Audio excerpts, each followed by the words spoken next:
Hello friends, स्वागत है आपका हमारे यूट्यूब चैनल कस्टमाइज टिप्स पर।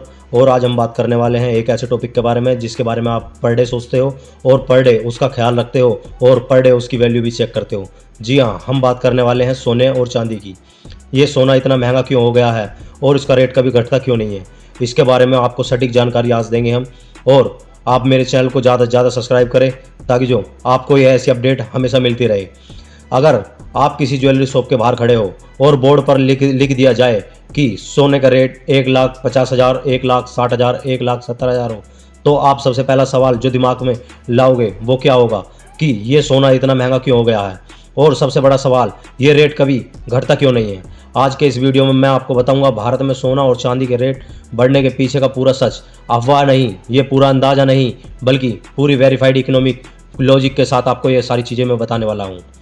और वीडियो के अंत तक आप यह भी जान पाएंगे कि सोना कब सस्ता होता है और कब गिर सकता है और आप कैसे सबसे स्मार्ट बायर बन सकते हैं।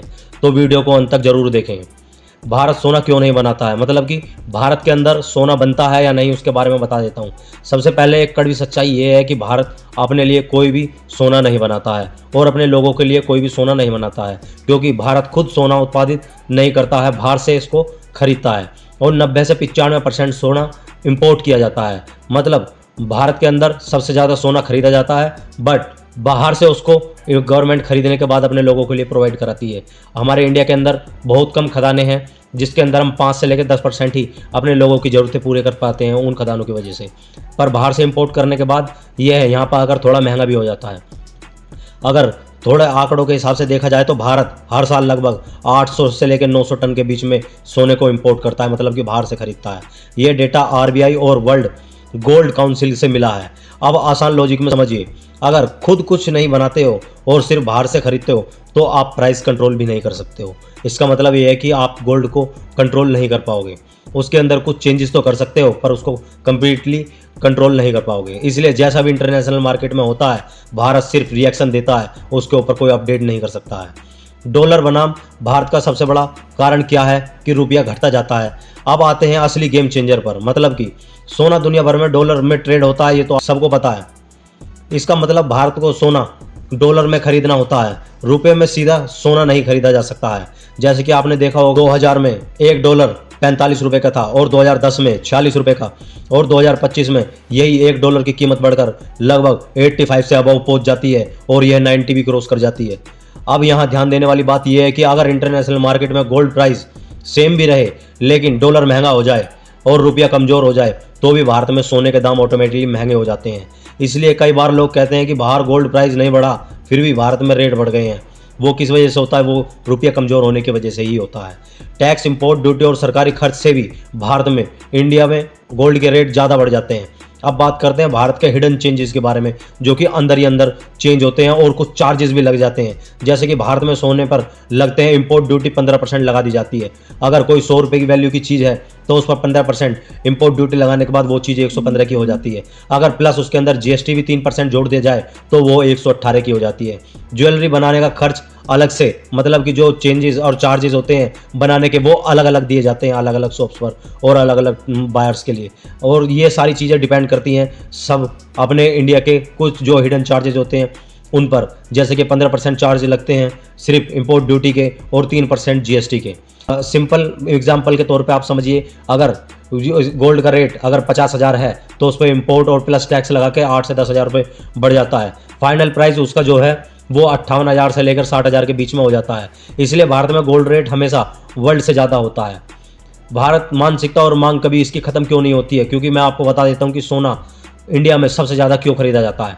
भारत में सोना सिर्फ धातु नहीं है, क्योंकि सोना इज इक्वल टू, आप लगा लीजिए कि एक शादी है, एक परंपरा है, एक इज्जत है, एक इमरजेंसी में सेविंग के तौर पर भी इसको देखा जाता है। वेरीफाइड कल्चर रियलिटी के साथ में अगर मैं आपको कुछ चीज़ बताऊं तो वो है, भारत में हर साल 1 करोड़ प्लस शादियां होती हैं। अगर हर शादी में सोना अगर कुछ ग्राम भी अगर खरीदा जाता है, मतलब कि 10 ग्राम, 20 ग्राम, 30 ग्राम, यानी कि 50 ग्राम तक भी अगर खरीदा जाता है तो प्राइस गिरता है, लोग ज़्यादा खरीदते हैं। पर प्राइस बढ़ता है तो फ्यूचर के लिए इसको खरीदना और भी ज़्यादा इंपॉर्टेंट हो जाता है, क्योंकि लोग बाग सोचते हैं कि आगे जाकर रेट और बढ़ेंगे तो इसलिए अभी खरीद लिया जाए। डिमांड ट्रैप कभी इसका ब्रेक नहीं हो सकता। आरबीआई और सेंट्रल बैंक बड़े खिलाड़ी से इस इंडस्ट्री में बड़े खिलाड़ी हैं, क्योंकि आप सुनिए वो बात जो न्यूज़ हेडलाइन में कभी नहीं मिलती है आपको।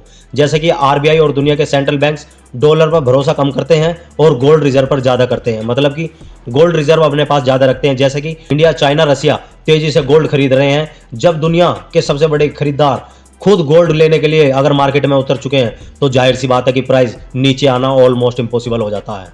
असली जो चोर जो है वो क्या है, इन्फ्लेशन है, मतलब कि महंगाई। आपने देखा होगा कि पेट्रोल अगर महंगा हो जाता है इंडिया में तो उससे पेट्रोल की महंगाई से बहुत सारी चीज़ें महंगी होती चली जाती हैं। ट्रांसपोर्ट महंगा हो जाता है, चीज़ें महंगी हो जाती हैं, स्कूल फीस महंगी हो जाती है, मेडिकल महंगा हो जाता है, मतलब पैसे की वैल्यू गिर रही है और गोल्ड का रेट नहीं बढ़ रहा है, बल्कि जबकि पैसे की वैल्यू घट रही है। इसलिए गोल्ड लॉन्ग टर्म के लिए हमेशा ऊपर जाता है, कभी भी नीचे नहीं आता है। मोस्ट इंपॉर्टेंट पॉइंट इसलिए है कि अगर आप इस वीडियो में सिर्फ 4 बातें याद रखें कि गोल्ड रेट किस वजह से बढ़ता है, तो पहला है उसके अंदर भारत खुद सोना नहीं बनाता है, सबसे मेन दिक्कत ये है। दूसरा है डॉलर महंगा हो जाता है और रुपया कमज़ोर हो जाता है। ये हमारे यहाँ के सिर्फ इंपोर्ट जो हम इंपोर्ट करते हैं उस पर डिपेंड नहीं करता है, ये डॉलर और इंटरनेशनल मार्केट पर भी डिपेंड करता है। हैवी टैक्स और इंपोर्ट ड्यूटी जो हम पे लगाई जाती हैं वो सब देखने के बावजूद भी यहाँ पे इंडिया में गोल्ड रेट और भी ज़्यादा हाई हो जाता है। भारतीय मांग कभी खत्म नहीं होती, क्योंकि यहाँ पे ट्रेडिशनल और अपने कल्चर से रिलेटेड हर एक शादी में, जो कि 1 करोड़ प्लस शादियाँ हर साल होती हैं, उसमें गोल्ड इतना इंपोर्ट किया जाता है, इतना खरीदा जाता है और इतनी बड़ी मार्केट है इंडिया में कि उसमें कि आप उसको पूरा ही नहीं कर पाओगे, वो हमेशा बढ़ती चली जाती है।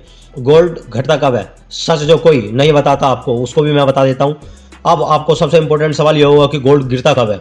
जब डॉलर हाईएस्ट पर पहुंच जाता है और इंटरेस्ट रेट हाई हो जाता है, स्टॉक मार्केट बूम पर चली जाती है और सेंट्रल बैंक्स अपने गोल्ड को थोड़ा थोड़ा करके बेचना चालू कर देते हैं, तब गोल्ड सस्ता होता है। और भारत में कब होता है, जब रुपया कमजोर हो जाता है, डिमांड स्ट्रॉन्ग हो जाती है, टैक्स परमानेंट लगते रहते हैं, पर ये सारी चीज़ें उसके अंदर होती है डॉलर स्ट्रॉन्ग की वजह से, इंटरेस्ट रेट हाई की वजह से, स्टॉक मार्केट बूम की वजह से सेंट्रल बैंक्स कुछ अपना गोल्ड को सेल करती हैं, इसलिए टेम्परेरी गिरावट गोल्ड के अंदर आती है। सिल्वर जो ज़्यादा अप डाउन होती है वो किस वजह से होती है, जैसे कि आप जानते हैं कि सिल्वर जो है वो इन्वेस्टमेंट के तौर पर भी देखी जाती है और इंडस्ट्री में दोनों में यूज़ होती है, जैसे कि इलेक्ट्रॉनिक्स और इलेक्ट्रिक व्हीकल, सोलर में, और सोलर की डिमांड जो अब इस टाइम ज़्यादा बढ़ रही है उस वजह से भी उसके अंदर ये सिल्वर यूज़ होती है, जो तेज़ी से गिरती है और तेज़ी से बढ़ती है। अब स्मार्ट बायर आप किस तरीके से बन सकते हैं उसके बारे में बता सकते हैं कि आपको कब खरीदना है कब नहीं और किस तरीके से खरीदना। आपने देखा होगा कि जब डॉलर हाईएस्ट पर पहुंच जाता है और जो स्टॉक मार्केट है वो भी बूम पर होती है, जब आप गोल्ड की जो कीमत है वो इस तरह हो जाती है, बढ़ती नहीं है, फिर आप उसको खरीद सकते हैं। कुछ उसके अंदर गिरावट भी देखने को मिल जाती है जब आप खरीद सकते हैं। और एक ऑप्शन है इसके अंदर एसबीजी यानी कि सॉवरेन गोल्ड बॉन्ड और गोल्ड ईटीएफ और फिजिकल गोल्ड सिर्फ शादी और पारंपरिक तौर पर आप खरीद सकते हैं। मतलब कि आप देखिए कि आप किस तरीके से गोल्ड को खरीद सकते हैं। सबसे अच्छा तरीका है एसजीबी यानी कि सॉवरेन गोल्ड बॉन्ड, जो कि आरबीआई के थ्रू बॉन्ड जारी किए जाते हैं, जिनको आप पोस्ट ऑफिस से भी खरीद सकते हैं, बैंक से भी खरीद सकते हैं और ऑनलाइन भी आप उसको खरीद सकते हैं। और गोल्ड ईटीएफ जो कि आप बीएससी के थ्रू और क्या स्टॉक मार्केट के थ्रू आप गोल्ड खरीद सकते हैं। और फिजिकल गोल्ड सिर्फ आप जो है शादी के लिए लें और पारंपरिक तौर पर आप खरीदें उनको।